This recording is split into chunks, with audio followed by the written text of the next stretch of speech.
জয় শ্রীরাম বন্ধুরা, আজকে মঙ্গলবারের লাঞ্চ থালিটা তোমাদের সাথে শেয়ার করছি। লাঞ্চে আছে গরম গরম এক বাটি ভাত, একটা লঙ্কা দিয়ে দিচ্ছি।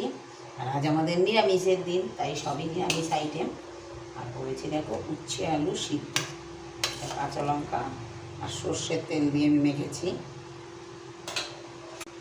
কাঁকরোল ভাজা, সেটা নিয়ে নিচ্ছি। জলখাবারে কালো জিরে ফোড়ন দিয়ে কুঁদরি ভাজা করেছিলাম, তো সেটা একটু বেঁচে গেছে, সেটাও নিয়ে নিলাম। আজকে কাঁঠাল দানা আর ঝিঙে দিয়ে পোস্ত চচ্চড়ি, এটা 5 ফোড়ন দিয়ে করেছি। এখন কাঁঠাল দানাটা তো ভালোই পাওয়া যাচ্ছে। আমরা আবার বাড়িতে অতটা কাঁঠাল সেভাবে খাওয়া হয় না, গোটা কাঁঠাল কেনা হয় না, তাই বাজার থেকে কাঁঠাল দানা কিনে এনেই করেছি।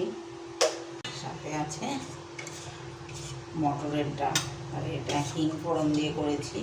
জিরে তেজপাতা হিং ফোড়ন আর টমেটো জিরে বাটা আদা বাটা দিয়ে করেছি। এইভাবে করলে একটু মটর